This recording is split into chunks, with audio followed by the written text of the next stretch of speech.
Segredos dos Mortos, a rede de espiões de Stalin. Mildred Fish era jovem, bonita e americana. Em 16 de fevereiro de 1943, ela foi levada de sua cela da prisão Plötzensee, em Berlim, para um local de execução. Uma guilhotina a degolou. Mildred Fish foi a única americana executada por ordem pessoal de Adolf Hitler. O que ela teria feito para incitar a ira do senhor de guerra nazista? A resposta era uma rede letal de espiões determinada a subjugar o Terceiro Reich e seu parceiro do eixo, o Japão. Mas seus agentes não trabalhavam para os Estados Unidos. Eles eram espiões da União Soviética.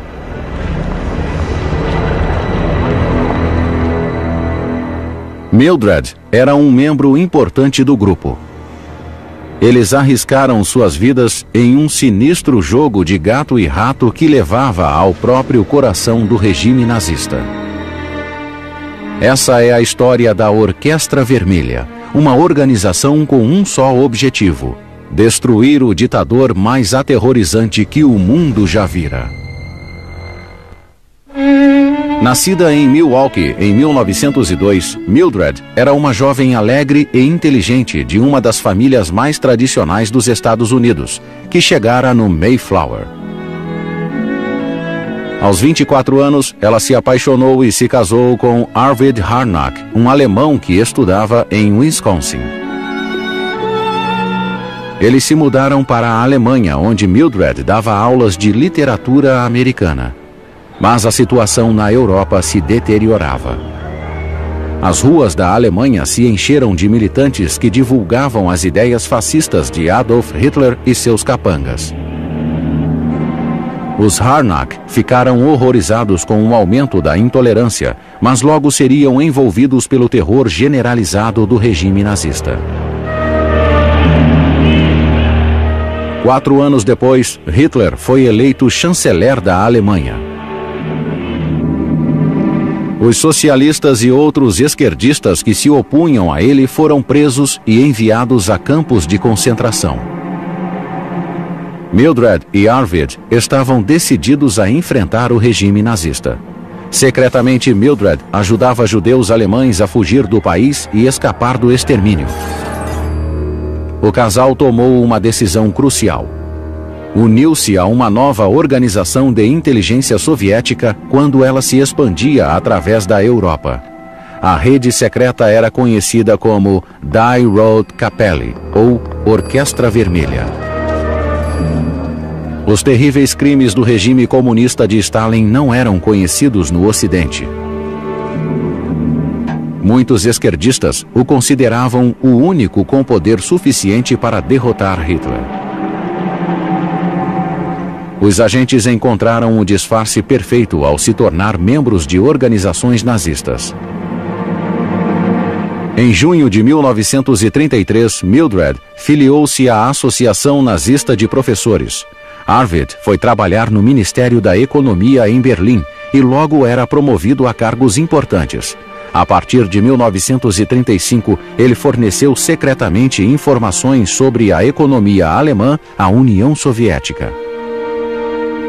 Quando uma nova lei de 1937 deu aos oficiais nazistas poder para despedir funcionários públicos cuja lealdade fosse duvidosa, ele entrou para o partido nazista.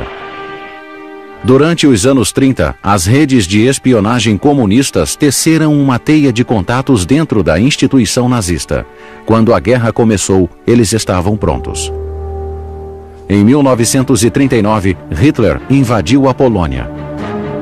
Isso o colocou frente a frente com Stalin. Ele ganhou tempo para se preparar, assinando um pacto de não agressão com Stalin.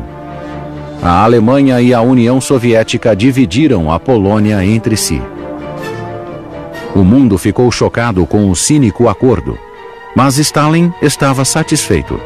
Sua fronteira do oeste parecia segura e ele podia concentrar suas forças militares no Oriente. Lá, ele enfrentava o poder agressivo do Japão. Em 1931, os japoneses haviam invadido a Manchúria para chegar à China. Mas isso os deixou perto demais da Sibéria soviética e sua valiosa matéria-prima. Stalin temia a repetição da desastrosa Guerra Russo-Japonesa de 1905, quando a Rússia imperial fora humilhada. Seus espiões precisavam descobrir se o Japão planejava invadir a União Soviética. Para isso, eles convocaram Richard Sorga. Filho de mãe russa e pai alemão, Sorga estudava em Berlim. No início da Primeira Guerra Mundial, ele se alistou no exército alemão, mas foi liberado após ser gravemente ferido lutando nas trincheiras. Sorga ficou impressionado com a Revolução Bolchevique na Rússia em 1917 e 2 anos depois entrou para o Partido Comunista Alemão.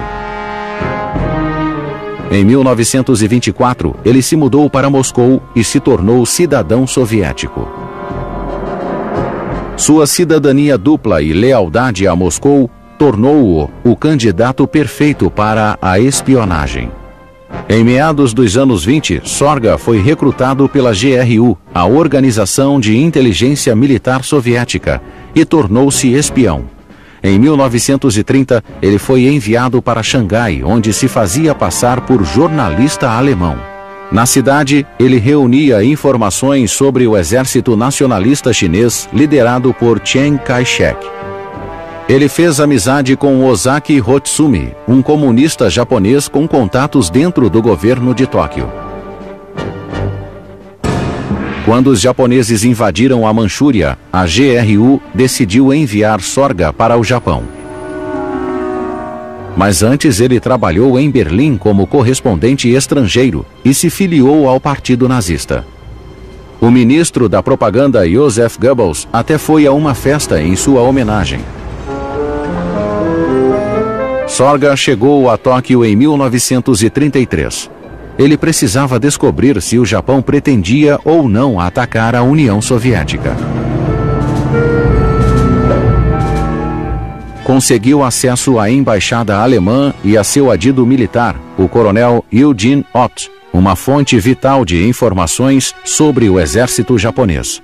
Mas foi sua amizade com Ozaki Hotsumi que lhe deu acesso ao governo japonês. Em Tóquio, ele se tornou amigo do príncipe Konoye, um membro da família imperial japonesa que se tornaria primeiro-ministro. Através dele, Sorga conseguiu dados vitais sobre a força bélica do país. Hotsumi também ajudou-o a conseguir uma cópia dos programas econômico e diplomático japoneses para 1936. Isso lhe deu a informação que Stalin tanto queria. O Japão não pretendia invadir a União Soviética. Mas Japão e Alemanha se aproximaram diplomaticamente e Sorga foi informado de seu pacto anti-Cominter 6 semanas antes dele ser apresentado ao parlamento japonês. A mensagem era clara. Tanto o Japão quanto a Alemanha viam a União Soviética como inimiga. Sorga alertou imediatamente a inteligência soviética. Stalin ainda temia o Japão. Em 1939, a Força Aérea Japonesa e depois seu exército entraram na Mongólia, um estado satélite do Império Soviético. O Exército Vermelho arrasou a ameaça com uma demonstração militar decisiva. Mas o Japão tinha em mente um alvo muito mais importante. Em outubro de 1941, Sorga alertou que os japoneses pretendiam atacar potências coloniais no sudoeste asiático e os Estados Unidos. Mas Stalin não ficou aliviado, pois o inevitável já havia acontecido. Hitler iniciara sua guerra relâmpago na União Soviética e o Exército Vermelho se desmantelava. Só uma coisa tiraria Stalin do impasse. informações ultra-secretas sobre as intenções do inimigo, e só havia um modo de consegui-las: através da rede de espiões. Em meados de 1941, Hitler e Stalin se confrontaram. A disputa entre os dois impérios explodiu em um conflito aberto com a Operação Barbarossa, a invasão alemã da Rússia. As vitórias iniciais dos alemães chocou a todos. 3 grandes colunas da defesa soviética foram vencidas e milhares foram aprisionados. Moscou estava sob ameaça e Stalin achava que podia ser o fim da União Soviética. Alguns anos antes, o espião soviético Richard Sorga passara informações de que o Japão não pretendia atacar a União Soviética. Agora essa informação se tornaria inestimável.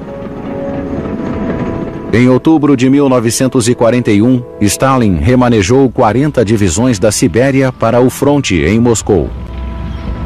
Elas chegaram bem a tempo, pois os alemães se preparavam para um ataque decisivo a Moscou. Em 10 de dezembro, as divisões siberianas se juntaram ao contra-ataque soviético. A ofensiva alemã foi detida e aniquilada. Por algum tempo, Stalin pôde respirar aliviado. Mas a missão de Richard Sorga chegou ao fim quando a contra-inteligência japonesa prendeu vários comunistas em Tóquio. Sorga e Hosaki Hotsumi estavam entre eles. A dupla foi condenada à morte e 3 anos depois executada com meia hora de diferença. Esse foi o fim do braço japonês da rede de espiões de Stalin. A inteligência soviética precisaria recorrer às suas outras redes de espionagem. Em Berlim, Arvid Harnack e sua esposa Mildred Fish continuavam enviando informações valiosas para a União Soviética. Mildred continuava a ajudar os judeus alemães a fugir da perseguição nazista, enquanto Harnack fez contato com outro espião antinazista que trabalhava dentro do governo de Hitler. Ele era o tenente Harold Schulz Boysen, oficial de inteligência do Ministério da Aviação. Haro tinha acesso aos relatórios secretos enviados ao marechal do Reich Hermann Göring.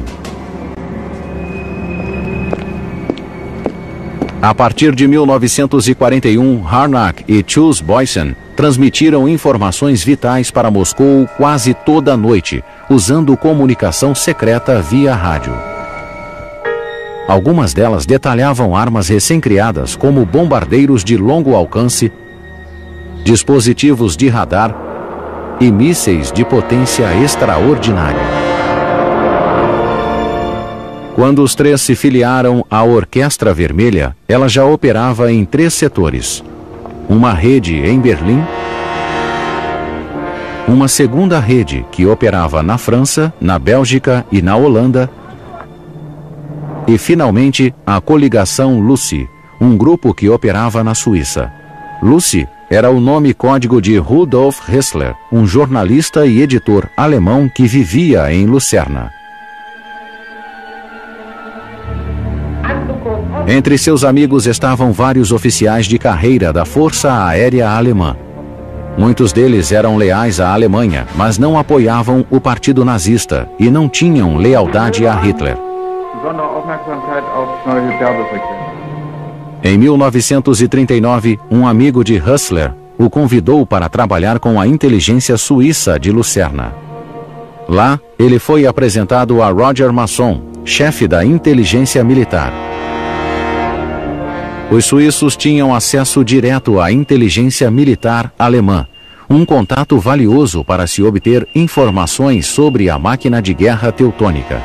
Hessler avisou a Alexander Rado, um lendário mestre espião que vivia em Genebra, na Suíça. Rado trabalhava para a inteligência soviética desde o início dos anos 30.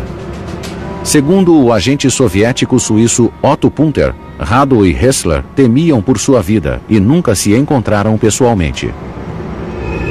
A ring can only exist safely if only 3 people know each other. That was the error of the French resistance. In the beginning, everybody knew everybody else.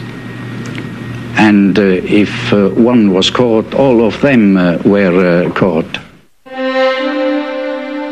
Hunter era um dos poucos agentes que se reuniam regularmente com Rado.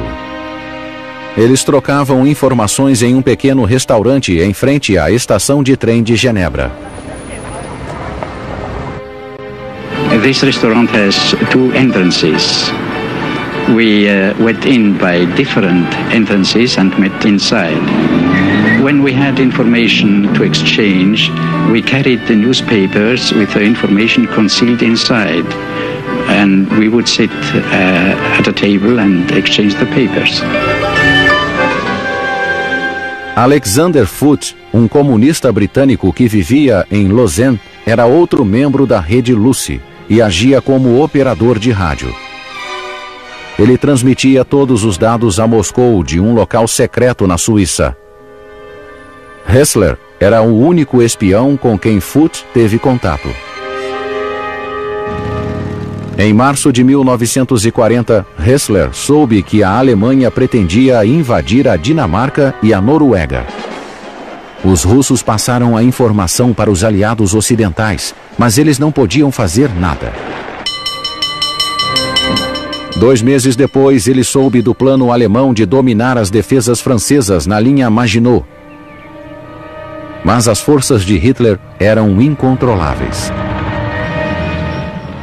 As informações de Hessler causaram pouco impacto no andamento da guerra, mas isso logo ia mudar.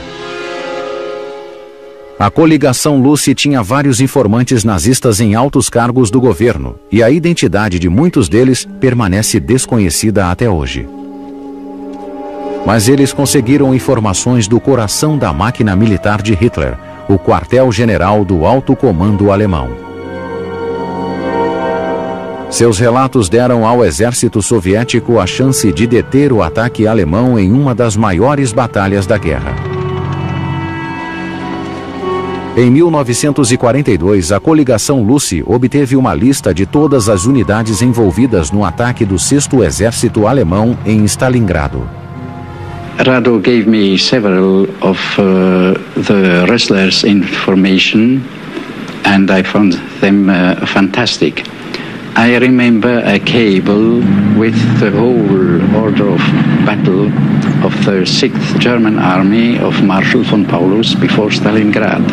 There was the number of divisions, their commanders, the positions of each regiment, details right down to the number of guns. If I hadn't ciphered this message, I wouldn't have believed it, even today. Graças a isso, os soviéticos cercaram o comandante alemão Paulus, estrangulando seu contingente e obrigando-o a se render. Paulus se entregou em janeiro de 1943. Era o começo do fim para Hitler no fronte ocidental. Mais informações permitiram que o exército soviético previsse exatamente a direção e a potência do ataque alemão a Kursk, em 1943. Foi uma batalha titânica entre tanques, e o exército soviético triunfou. Mas a coligação Lucy estava perto do fim. Hessler vinha partilhando suas informações com os serviços de segurança suíços. Se Hitler soubesse do engodo, a neutralidade do país correria risco, e os suíços resolveram agir contra os espiões. Com rastreadores de rádio, descobriram um local das transmissões para Moscou, e a casa que escondia o radiotransmissor foi invadida. Lá encontraram papéis com a caligrafia de Alexander Rado escondidos na base da parede. Eles revelavam o código usado pelos espiões da Lucy. Foote foi preso em novembro de 1943.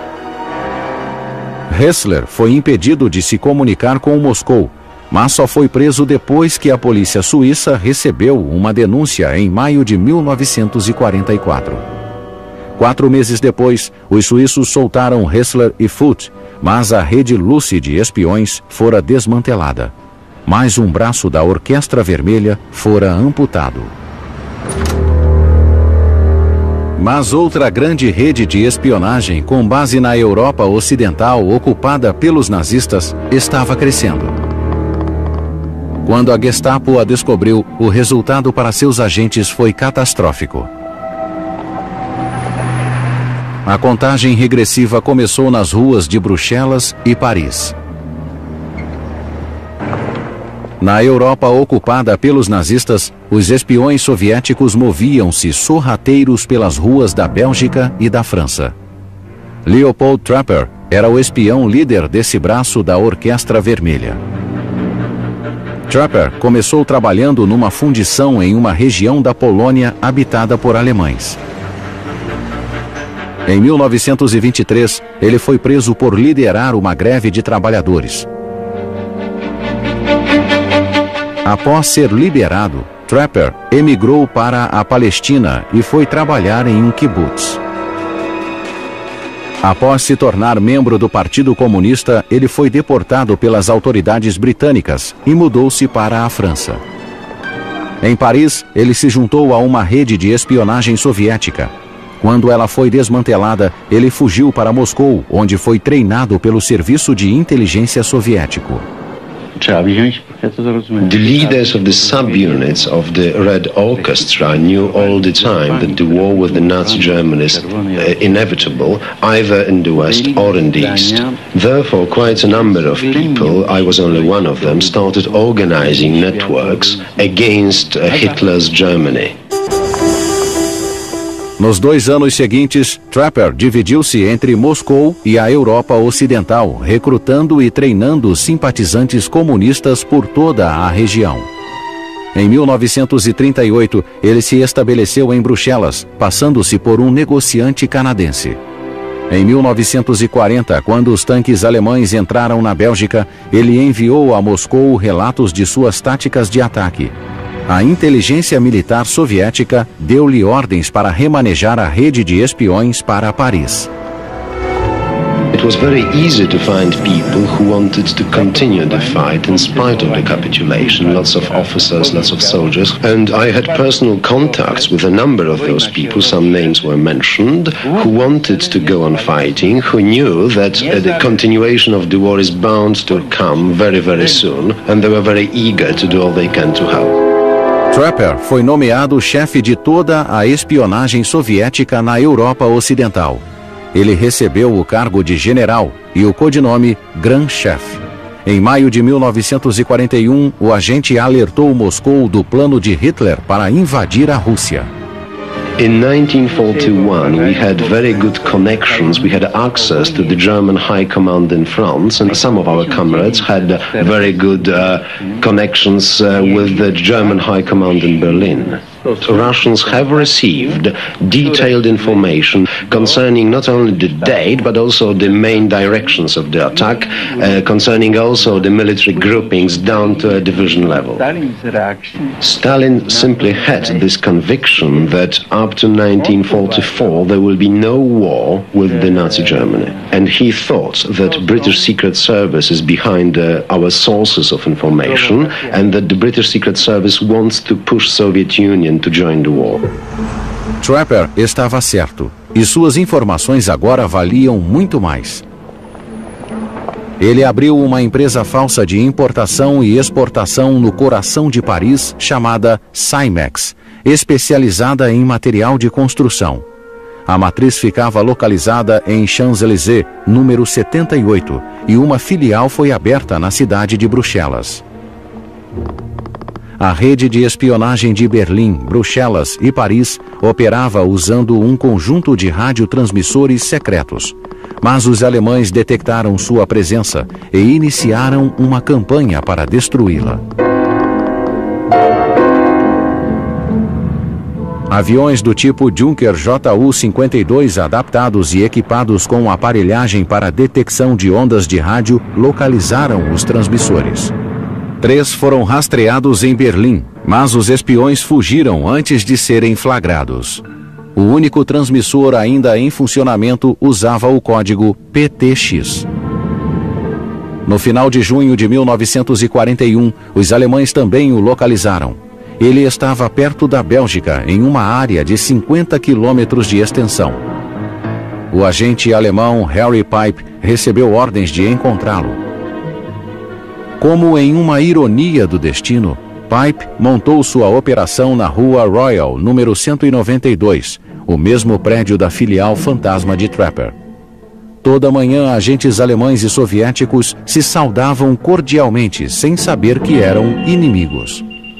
O furgão alemão de detecção de rádio percorria as ruas de Bruxelas e chegava cada dia mais perto do radiotransmissor soviético, até que se concentrou em apenas uma rua.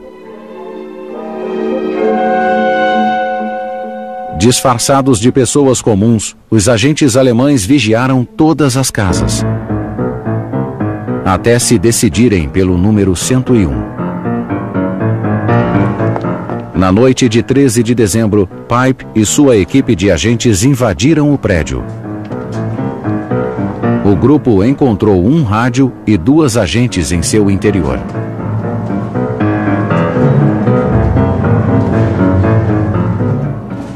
Quando revistaram a casa, encontraram uma porta secreta que escondia uma oficina onde documentos militares alemães eram copiados. Hitler foi informado da descoberta e ordenou o aniquilamento da conspiração. Na busca também foi encontrado um papel com combinações numéricas e os decifradores alemães revelaram o nome Proctor, um herói de romance francês. Depois de revistarem durante semanas antiquários e livrarias na Bélgica e na França, eles localizaram um livro obscuro escrito por Guy de Teramont. Ele era a chave para o código soviético usado nas transmissões PTX, um desastre para a Orquestra Vermelha. O código revelava os nomes e os contatos de inúmeros agentes soviéticos em Berlim. Em 31 de agosto de 1942, a Gestapo emboscou Schultz Boys, no Ministério da Aviação. Harnack e Fisch foram presos num resort à beira-mar no norte da Alemanha. Um total de 177 agentes suspeitos foram presos em Berlim e levados para as celas do quartel-general da Gestapo. Submetidos à tortura, muitos entregaram seus colegas conspiradores. Arvid Harnack e mais 80 espiões foram levados para a prisão Plötzensee e pendurados em ganchos por cordas finas. O peso de seus próprios corpos acabou estrangulando-os. A americana Mildred Fish foi guilhotinada. A destruição da rede da Orquestra Vermelha em Bruxelas e Berlim foi um grande golpe para a inteligência soviética. Mas o chefe dos espiões, Leopold Trapper, continuava ativo em Paris e precisava de toda a sua habilidade para escapar da Gestapo. Paris, meados de 1942. As redes de espionagem soviéticas em Bruxelas e Berlim foram destruídas, mas o melhor de todos os agentes comunistas continuava à solta. O grande mestre da espionagem soviética, Leopold Trapper, tivera muita sorte. A Cymex, sua empresa fantasma de importação e exportação, ficava perto do prédio da organização Todt, a agência oficial de construção alemã.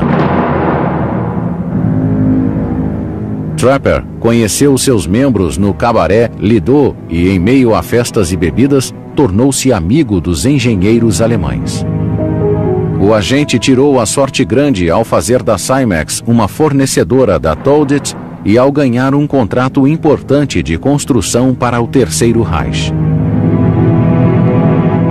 Hitler queria construir uma rede secreta de defesas no litoral francês, a famosa Muralha do Atlântico. Mas as pessoas contratadas pelos nazistas para fornecer a matéria-prima eram todas espiãs. A Simex começou a entregar cimento, máquinas para misturar, gruas, andaimes, ferrovias militares, tendas, máquinas para construção de estradas e caminhões. A empresa de Trapper, que começara como um disfarce para a espionagem soviética, passou a lucrar milhões. A verba de defesa alemã sustentava uma rede de espiões. O soviético usou parte do lucro para subornar oficiais nazistas e conseguir mais projetos para a Simex, o que lhe deu informações sobre a movimentação das tropas alemãs pela Europa. Trapper também aproveitou a riqueza. Ele comprou um castelo no centro da França que fornecia alimentação e um local de descanso para seus agentes. Moscou recebia cada vez mais informações, conforme Trapper se infiltrava em todas as divisões do governo alemão. A situação não podia ser melhor.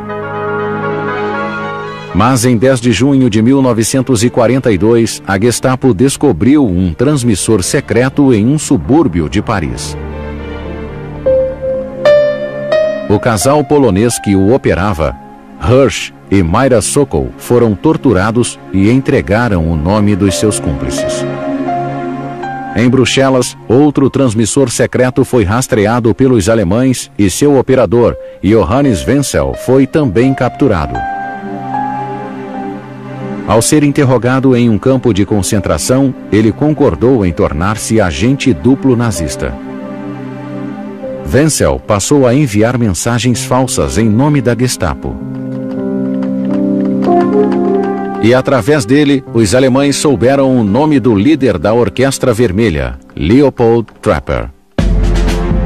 Harry Pipe e seu grupo da Gestapo receberam ordens de localizá-lo em Paris. Eles conheciam sua aparência, seu disfarce e agora também a verdadeira função de sua empresa.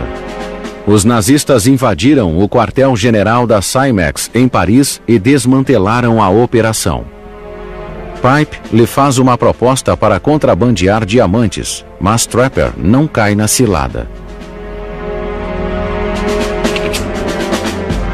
Ele avisou Moscou das transmissões falsas da Gestapo, saiu de circulação e remanejou suas operações de Paris para o sul da França. O agente soviético fingiu seu falecimento com um cadáver falso e um atestado de morte, mas precisou ir ao dentista antes de deixar Paris. Uma decisão da qual se arrependeria. Pipe descobriu o nome do dentista e foi a seu consultório, onde soube que só havia um paciente novo, conhecido apenas como Sr. Dubois, que tinha consulta no dia seguinte. A Gestapo cercou a área e colocou agentes espalhados pelo prédio. Trapper foi capturado assim que chegou ao dentista na manhã seguinte. Ele foi interrogado na central da Gestapo e entregou o nome de vários colegas que foram presos imediatamente. A Gestapo lhe contou de seu plano para enfraquecer os aliados. Estava desesperada para conseguir uma trégua entre Hitler e Stalin e queria que Trapper negociasse o acordo.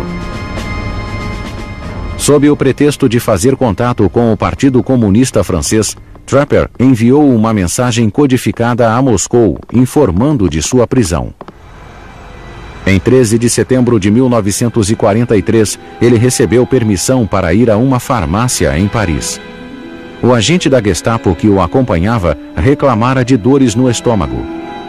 Trapper prometeu-lhe conseguir um remédio especial e deixou o alemão no carro. Então ele entrou na farmácia e desapareceu. O mestre espião comunista pegou um trem para um subúrbio de Paris. Os alemães iniciaram uma grande caçada humana, mas não conseguiram capturá-lo, pois ele manteve-se em movimento. No final, ele se escondeu a 100 metros do quartel-general de Pipe. A Gestapo continuou os contatos desesperados por rádio com Moscou em busca de uma trégua. Mas seu plano fracassou quando os aliados libertaram Paris em agosto de 1944. Trapper conseguiu fazer contato com a União Soviética e em 6 de janeiro de 1945 ele foi finalmente levado de volta a Moscou. Mas em vez de ser saudado como herói, o agente passou 10 anos na prisão de Lubyanka. A Guerra Fria começara e Stalin suspeitava de todos. Trapper sabia demais sobre as operações de espionagem soviética e não podia cair nas mãos do Ocidente. Ele teve sorte de não ser fuzilado. 10 anos depois, Stalin estava morto e as informações de Trapper eram inúteis. Quando foi finalmente libertado, voltou para a Polônia e se estabeleceu em Varsóvia. Em 1973, o ex-agente teve permissão de ir à Grã-Bretanha com a esposa para se tratar. Trapper morreu em 1982 e foi enterrado em Israel. A rede de espiões comunista teve breves momentos de grande sucesso. Proezas que teriam sido impossíveis sem a ajuda de figuras-chave do regime nazista. Suas identidades permaneceram um mistério durante várias décadas, mas hoje já se fez descobertas impressionantes. Kursk foi uma das batalhas decisivas entre Hitler e Stalin. A derrota alemã nesse combate de titãs sinalizou o fim de seu reino de terror no fronte oriental. A coligação Lucy, com base na Suíça, transmitira informações cruciais sobre o conflito para a inteligência soviética. Mas onde obtiveram os segredos de Hitler? Em 1942, um agente misterioso chamado Werder fornecia 20% das informações para a Lucy. Pesquisas recentemente publicadas identificaram Werder como um dos capangas de Hitler, um homem a quem o ditador confiaria a vida. No ano 2000, o vencedor do Pulitzer, Louis Quiltzer, fez uma declaração chocante em seu livro Hitler's Traitor. Ele sugeriu que Werder poderia ser Martin Bormann, um dos nazistas mais influentes do Terceiro Reich. Bormann era secretário particular de Hitler e um dos poucos em quem ele confiava. O nome Werder surgiu em 1941, quando informações vitais foram enviadas a Hustler, o jornalista alemão e espião soviético que vivia em Lucerna, na Suíça. Na mesma época, Bormann convocou o seu adido Heinrich Heim para anotar secretamente tudo o que Hitler dissesse em particular. Os dois registraram praticamente cada palavra. Em 1953, os manuscritos se tornaram o livro Hitler's Table Talk.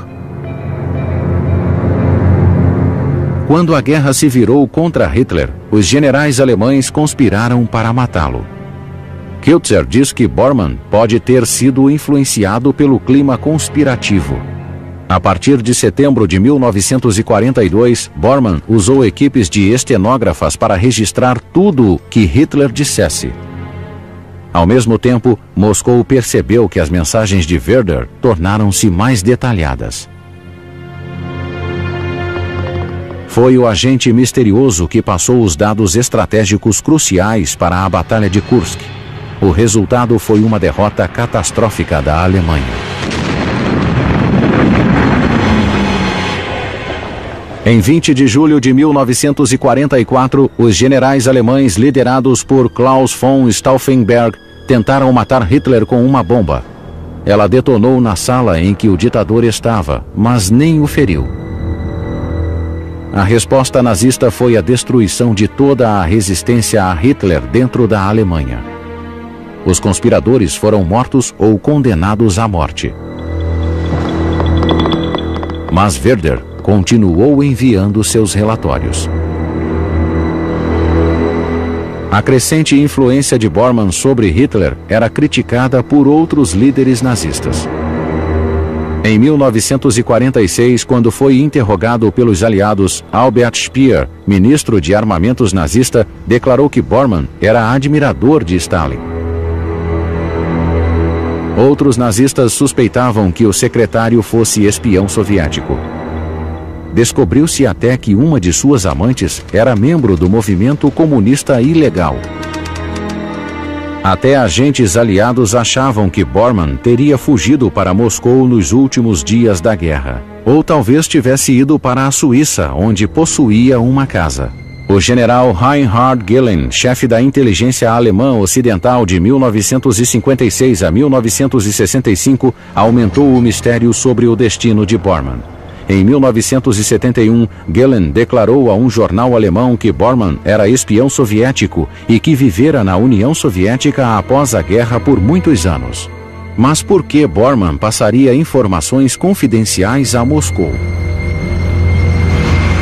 Louis Kiltzer sugeriu em seu livro que Bormann era socialista. Segundo ele, o secretário de Hitler não queria que a União Soviética fosse derrotada, e sim que fizesse um pacto com a Alemanha contra o poder capitalista dos Estados Unidos e da Grã-Bretanha. Rudolf Hessler, seu contato na coligação Lucy, talvez fosse o único que pudesse comprovar essa teoria. Hessler sobreviveu à guerra e tornou-se espião da inteligência tcheca após a conquista comunista, mas ele nunca se pronunciou. O suíço morreu em Lucerna em 1958, levando a verdadeira identidade de Werder para o túmulo. Mas os investigadores também descobriram que os serviços de inteligência britânico e americano usaram a rede de espiões comunistas para enviar importantes informações estratégicas para seus aliados soviéticos. Desde o início da guerra, a inteligência britânica lia as mensagens nazistas enviadas pelas máquinas de codificação alemãs chamadas Enigma. A central de decodificação britânica em Bletchley Park dedicava-se a captar as mensagens e decifrar seu significado. As informações obtidas eram chamadas de Ultra. Os dados mais secretos ficavam com americanos e britânicos, e apenas alguns eram passados para os aliados soviéticos. Foi quando surgiu um grande problema. Joseph Stalin. O ditador soviético não confiava em seus aliados ocidentais. Toda a informação enviada por eles era descartada como mentiras para enganá-lo. Para que os russos aceitassem as informações, os aliados precisaram enviá-las através da coligação Lucy.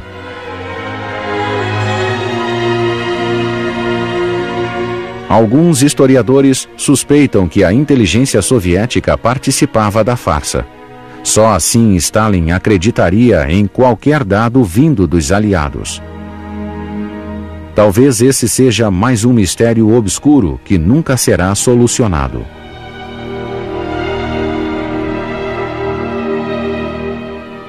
Eles foram poloneses, alemães, suíços e americanos, mas com um objetivo comum: a derrubada do regime mais horrendo da história mundial.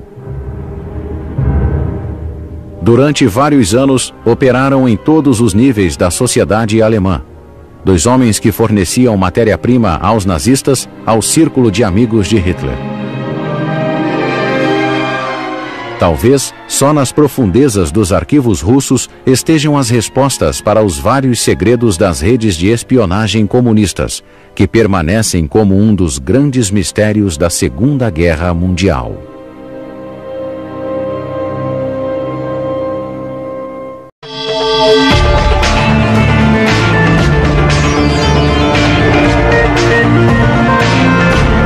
Segredos dos Mortos, a rede de espiões de Stalin. Mildred Fish era jovem, bonita e americana.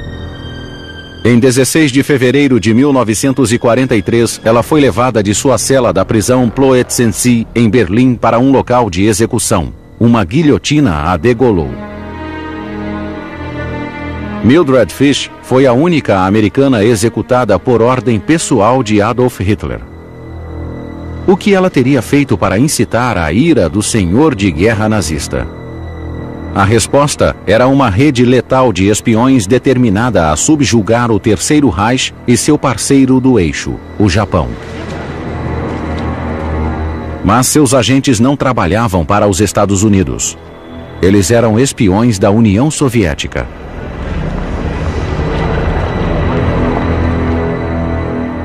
Mildred era um membro importante do grupo. Os agentes encontraram o disfarce perfeito ao se tornar membros de organizações nazistas. Em junho de 1933, Mildred filiou-se à Associação Nazista de Professores. Arvid foi trabalhar no Ministério da Economia em Berlim e logo era promovido a cargos importantes. A partir de 1935, ele forneceu secretamente informações sobre a economia alemã à União Soviética. Quando uma nova lei de 1937 deu aos oficiais nazistas poder para despedir funcionários públicos cuja lealdade fosse duvidosa, ele entrou para o partido nazista. Durante os anos 30, as redes de espionagem comunistas teceram uma teia de contatos dentro da instituição nazista. Quando a guerra começou, eles estavam prontos. Em 1939, Hitler invadiu a Polônia. Isso o colocou frente a frente com Stalin. Ele ganhou tempo para se preparar. Eles arriscaram suas vidas em um sinistro jogo de gato e rato que levava ao próprio coração do regime nazista. Essa é a história da Orquestra Vermelha, uma organização com um só objetivo: destruir o ditador mais aterrorizante que o mundo já vira. Nascida em Milwaukee em 1902, Mildred era uma jovem alegre e inteligente de uma das famílias mais tradicionais dos Estados Unidos, que chegara no Mayflower. Aos 24 anos, ela se apaixonou e se casou com Arvid Harnack, um alemão que estudava em Wisconsin. Eles se mudaram para a Alemanha, onde Mildred dava aulas de literatura americana. Mas a situação na Europa se deteriorava. As ruas da Alemanha se encheram de militantes que divulgavam as ideias fascistas de Adolf Hitler e seus capangas. Os Harnack ficaram horrorizados com o aumento assinando um pacto de não agressão com Stalin. A Alemanha e a União Soviética dividiram a Polônia entre si. O mundo ficou chocado com o cínico acordo. Mas Stalin estava satisfeito. Sua fronteira do oeste parecia segura e ele podia concentrar suas forças militares no Oriente. Lá, ele enfrentava o poder agressivo do Japão. Em 1931, os japoneses haviam invadido a Manchúria para chegar à China. Mas isso os deixou perto demais da Sibéria soviética e sua valiosa matéria-prima. Stalin temia a repetição da desastrosa Guerra Russo-Japonesa de 1905, quando a Rússia imperial fora humilhada. Seus espiões precisavam descobrir se o Japão planejava invadir a União Soviética. Para isso, eles convocaram Richard Sorgar, intolerância, mas logo seriam envolvidos pelo terror generalizado do regime nazista.